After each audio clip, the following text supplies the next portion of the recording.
Lily, Madwhip, Must Die. Chapter 6. Ruining with the Devil. It's raining today. Greasy, slimy, wet rain. The kind of rain that makes you feel like you need a bath if you get caught out in it. Isn't that weird? Rain is just water, and yet there's certain types of rain that leave you feeling less clean. It smells too. I like the smell at least. It's fresh. Greasy rain with a fresh smell. Of course, if I'd really wanted to smell the rain, I would have gone out to the front of the building, where there's an overhang, and watched it fall from the safety of that. But no, someone in my shared bedroom wanted to smell the rain in there, and they opened the window, which is right next to my bed, and the rain, which was coming down almost sideways somehow, turned my bed into a sopping wet mess, along with some homework I had been doing. Even if I dry the papers out on the radiator, all my ink answers are smudged and bleeding, I tell Pashar. I remember everything you wrote. We can just transfer it all onto fresh, dry paper. Well, that's a relief. We're sitting down in the laundry room together, watching my sheets tumble dry. Last time my bed got wet like this, it was because Millie and Harriet got into an argument, and Harriet shoved Millie, causing Millie to bump into Mary, who was holding a bottle of ginger ale. Mary doesn't even drink carbonated beverages. She was holding the bottle for Millie, so it wouldn't get spilled when they fought. I asked one of the counselors for help washing my sheets, and they told someone else that the yellow stain smelled suspiciously like pee. You can imagine the rumor that got out from there. I'm sorry, but if ginger ale smells like pee to you, you either drink way too much ginger ale or don't smell enough pee. Anyway, I do my own sheets these days. It makes for fewer rumors. What's going on in your head, Lily? Pashkar asks. Sometimes I wonder that myself, I say, letting the last words fade into whisper as someone walks by and briefly looks in at the sound of my voice, only to see me talking to myself. If you feel in any way abnormal, you need to let me know, he whispers too, even though he doesn't need to. Nobody here can hear him. He's just tuned in through his angel radio. I thought Samael was recovering from his time running the veil, but the way he was acting, it was not like the Samael I knew eons ago. I guess people change over eons. Indeed, he chuckles at something, breaking the tension.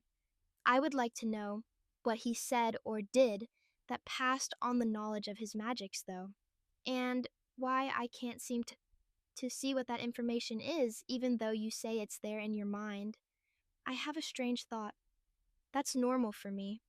I have lots of strange thoughts, but this one differs because I get the sense that it's a really strong thought, and not just a normal kid thought like what would happen if someone stayed inside. A transformer, when it changed from a car to a robot, I glance at the hallway to make sure nobody is coming. What if some aspect of Raziel is lingering inside my brain? You said he's having to recover. What if it's because he got like shattered by the mind trap in my... I hear footsteps and whisper quickly. In my meatball brain? So when Samael had a secret, that small bit of Raziel sucked it out of him like a vampire or a vacuum? Peshar thinks quietly for 10 seconds. I count them in my head. So, the information is in the trap, but you can access it, I guess? I shrug. It's all there. Runes galore. Rune-a-palooza. Rune-mart. Rune. As fast as you can. You can't catch me. I'm the Rune-dare-bread man. I get up and shut the laundry room door. Look, Lily. Wait, says Pashkar. I don't wait. I pick at one of my scabs on my knees until it comes off under my fingernail. Then I squeeze around it so the blood bubbles up. I get it on the tip of my finger and draw REI, although in runic form. It looks more like an RSI, written by a heavy metal hairband. I close my eyes and feel the letters take from my blood. They burn through the cheap paint, embedding themselves into the wood itself. The door almost glows a faint pink to my eyes. I told you to wait, Pashar says in a bit of a panic. What did you just do? It's okay, I tell him. I've marked this door with a very low protection spell. It cannot be moved or broken down except by me. Suddenly, I feel a sense of doubt. I think, but at what cost, Lily? I'd already told him what Samael had said, how the magic is powered by the life force of the caster, that the way to break a spell was through the death of the rune's creator. In other words, we can't simply erase Felix's runes. He has to die. On the plus side, the higher level runes are constantly sapping his life force. He's essentially killing himself just by keeping them up there. So, maybe we just have to wait for him to keel over? I'd have to see exactly what all runes he's got up. The only problem is that the carnival has moved on, and I don't know where their next stop is, nor when they'll be back. I can't sit around and wait for it to come back because what if he dies somewhere else and they toss out everything of his or sell it? And that includes Meredith? A knock at the door. The doorknob jiggles and I hear the sound of a body thump up against it. Hello? I recognize the voice. It's my roommate, Terry. What's up? I ask through the door. There's another thump as she tries to open it again. Lily, are you leaning against the door? It won't open. That's because of the runes. That door is now like a brick wall. Actually, I think even a brick wall has more give than that door now. A bulldozer might be able to push it over. Maybe. I grab the knob. It feels hot to the touch. They say that if a doorknob feels hot, don't open the door because there's a fire. But I know the heat is only in my head. The runes are confirming my identity as their master. The knob turns, the door opens like any other door, even though it isn't. Not anymore. At least for now. Terry is standing in the hall looking rather confused. She watches me open the door, like I imagine all the ordinary knights watched King Arthur draw the sword from the stone. If you believe that story, there's another one where he got the sword from a lady who lived in a lake. I prefer the sword in the stone take on King Arthur because that's the one they covered in a cartoon. There's no Disney movie about him getting the sword from some lake lady. Hey, Terry finally says, giving up willing the door to divulge its secrets with her eyes. I heard you got grounded for running away and then coming back. That's the rumor. Terry is nice. She and I get along for the most part. I keep to myself, and she keeps to herself, listening to her music and reading her comic books, doing her art thing. We have that in common, though I haven't had an opportunity to paint one of my still lifes in ages. Terry does lots of sketches and cartoons. Most people don't give her a fair shake, as my dad would put it. I think because she's got earrings all over her face. She's also the only other girl in our bedroom whose parents are both dead. Harriet's dad is alive, but in jail for killing her mom in a drunk driving accident. Millie's mom is alive, but in drug rehab for coke addiction. I didn't even know drinking coke could become an addiction. It's no wonder my parents always limited Roger and me to having it only at the movies. Geez, Mary's parents are both alive, but just not allowed to see her. I guess they used to do things to her that were deemed unfit for parenting. I don't ask, she doesn't share. She just reads her giant book and stares through you with her huge eyes. Pashar has politely not gone into detail for me, because I told him I'd like to cut back on the horrifying details of other people's lives being sandbelted into my meatball brain. You're doing that thing again, Terry says, waving her hands in front of my face. I snap out of my trance. What thing? You just muttered something about sandbelting your meatball brain. I try to play it off. That would hurt. Fake chuckle. Lily, fake chuckle. Ha ha ha. Bravo. Terry rolls her eyes and leans against the door frame with her arms crossed. She's got this wallet on a chain that she likes to twirl sometimes. Right now she dangles it off her finger. She looks cool, like the kind of tough girl you don't want to mess with in the halls at school. So, why'd you run away? Are you getting bullied at school again? She asks with sincere concern in her voice. That Blanchard kid still giving you shit? I understand if you don't want to talk about it. I just needed to go to the carnival. How many questions was that? 3?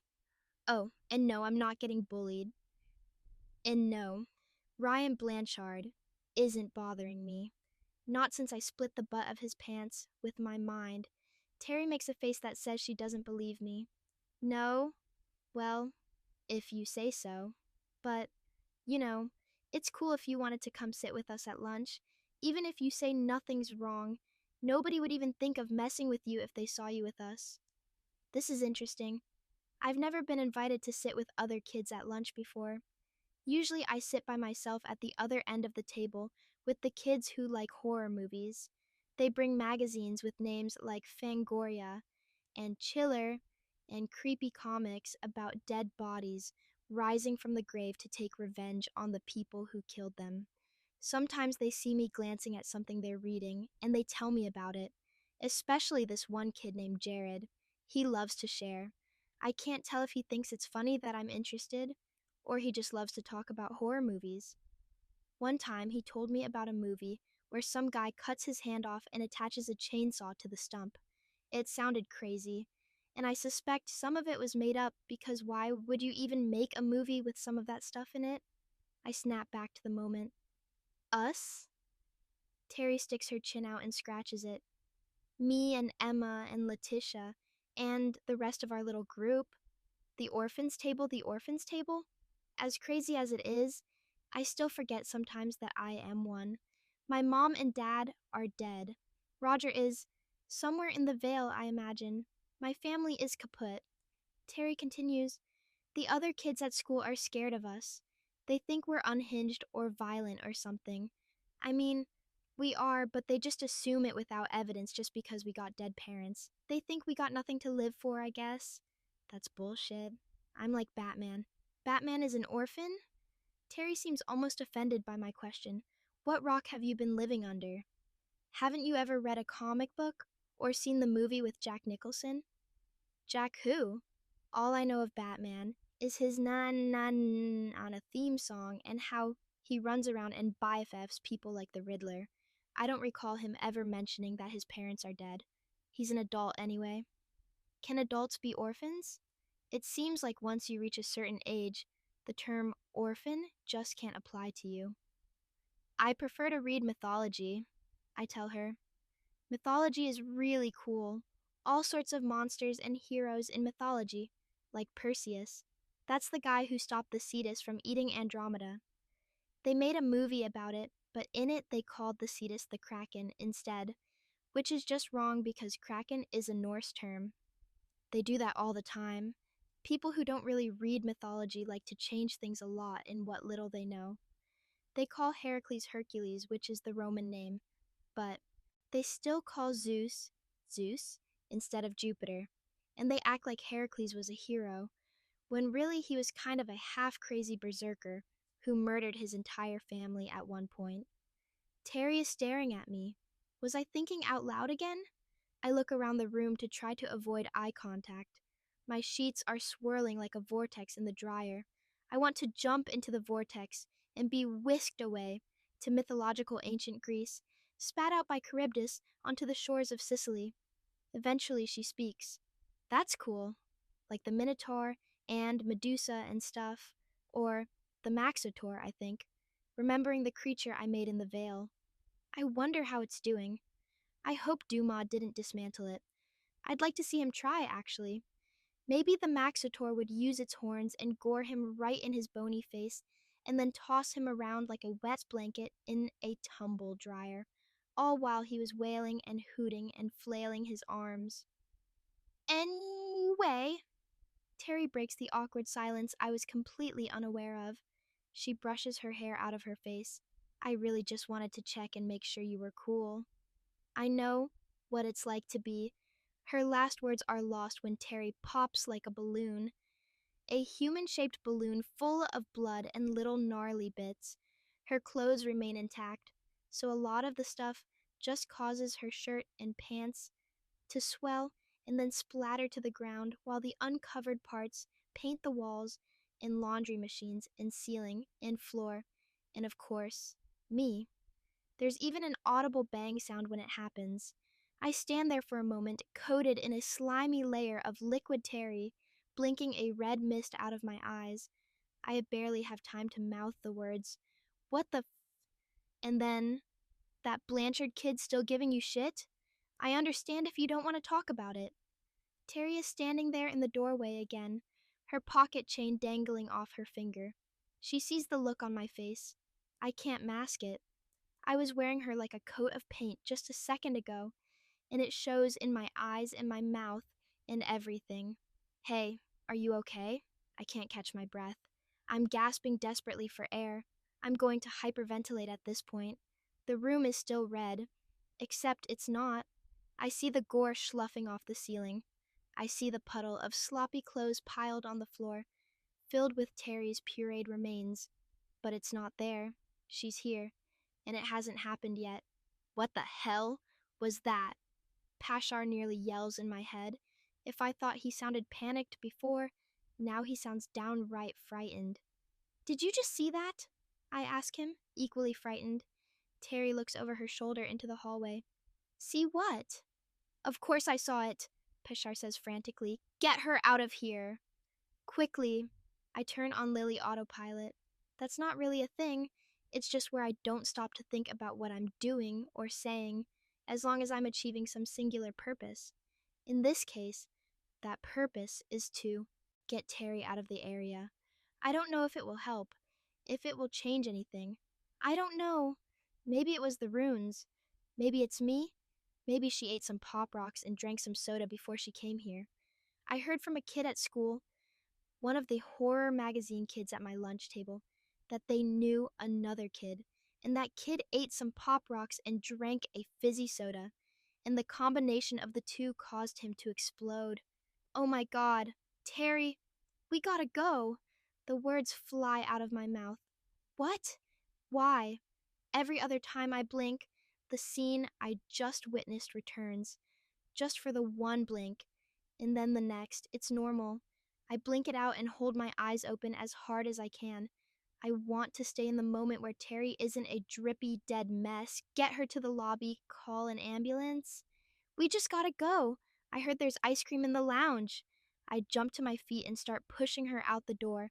She swats at my hands but can't keep me from shoving her into the hallway. I just came from the lounge, she says in an increasingly annoyed voice. Stop shoving. What is with you? God, you're so weird. I know. I'm sorry. I full body shove her down the hall, away from the laundry room and the runes beating with my life force. They're just protective runes. They can't pop a person. They just make the door unmovable. They can't pop a person. Terry finally yields to me and stumbles away just as we reach the entrance to the lounge. There's other kids there playing cards and watching music videos on the TV. Some of them glance our way but don't pay us much mind beyond that. What is with you, psycho? Terry snaps at me. I was trying to be nice to you. I hold up my hands like a crossing guard. I know. I'm so sorry. You were going to invite me to sit at your lunch table with you and the other Batmans, but I had to get us out of the laundry room before you exploded. Terry gives me the look one would expect from hearing what I just said and not knowing the things I know. It's a cross of, huh? And, are you insane? You've got problems, she says, wagging her finger at me. You should be locked up in a padded room. Mary's right about you. She walks away. I want to cry because she was being so nice, and now I'm worried she hates me, but I think she'd hate me even more if she suddenly found herself dead, and me wearing her insides out like body paint. I watch her go. 15 steps. She looks at the kids playing cards, glances back at me for just a second, shakes her head when she sees I'm still here, then points at one of the cards in the kid's hand, causing the others at the table to speak in raised voices. She saunters away. She doesn't pop like a meat balloon. The clock over the front desk ticks past. 3 minutes. 5. 10. I've saved her life, I think. Are you just going to stand there? Someone calls from the group of kids at the TV. They all look at me and laugh. It's not a cruel laugh, just a ha ha ha kind of laugh. Look at that weird girl standing there, looking petrified. Isn't she funny? Chortle, are you just going to stand there? Pashar snaps in my mind. We need to erase those runes before they kill somebody. I turn on my heel and run off back down the hallway to where the laundry room is. As I run, I try to explain to Pashar. They're just locking runes. They can't pop people. You saw what I saw? I reach the laundry room. The door is still open, and my sheets are bumbling in the dryer loudly. Can we take a moment later to maybe talk about the impact these visions of people exploding violently is going to do to my psyche? I ask. Don't you have some way to, I don't know, censor that stuff so I don't see it? Sure, Pashar says in an unusually sarcastic voice. Just stop doing things like drawing dangerous runes that cause people to explode violently, and you won't witness it. I drop to my hands and knees and start scrubbing at the wood, holding my shirt sleeve in my hand to wipe with. It's pretty ineffective. The runes have sizzled through the thin layer of fake wood paneling on the door and burnt their way into the wood pulp underneath like a cattle brand. When did you get so snotty? I ask Pashar. A splinter of wood jabs me in the palm of my hand, and I'm forced to stop scrubbing uselessly for a few seconds and squeeze the little black sliver out of my flesh. My hands are still scabbed up from taking a crash course in stage diving from Benny the Brute across the carnival parking lot some nights back. Some of the scabs have peeled from my scrubbing effort, leaking blood down my wrist and soaking into my shirt sleeve. I'm sorry, Pashkar says softly. I don't know why I said that. Look, we'll figure this out. We always do, and thankfully nobody popped this time. But we really need to get rid of these runes. I start wiping my now bloody sleeve on the spot where the runes are. The blood smears over the letters. The smear glows briefly and starts to sizzle into the door, like before. It's burning into the rune letters to the point where they're unrecognizable. Lily, that's it! Pashar almost yells with excitement in my brain. We just need to erase the runes with the blood of their maker. His voice trails off as he says the last part like he only just realized what he's saying. Great! I stop and watch the letters disappear with the scorching blood mark. I squeeze my sore hand. It feels like bee stings, but I don't think Felix is going to just give his blood to us. Pashkar goes quiet for a minute and 20 seconds, and I can't authorize harm to be caused to someone, even Felix Clay. Why not? He let me toast the Crispies using Joe Fiel's power. I don't mention that it also toasted Meredith, Santa Claus, a dog, Nasty Lonax, and essentially buried my parents. There's no reason to remind myself of that. Oh, I just did. Oh, damn, why do I do this to myself? The Dolahan were not of this world. They were puppets of Samiel, tethered to the veil just like Hecate and all of her spawn, soulless instruments who did not belong on Earth again. Maybe I could just nick him. No, Pashkar says sternly. There's got to be another way. I don't like doing this, but I'll go talk to Samael again. Without you this time. Maybe he'll be more open to conversation with me if he doesn't see you. I had thought it would help for him to have a chance to seek penitence from you for the harm he's caused you, but I guess it had the opposite effect. I don't say anything because he lost me 10 minutes ago, when he said he was going to go visit Samiel in hell again. The thought of visiting that place, even in my dreams, ever again.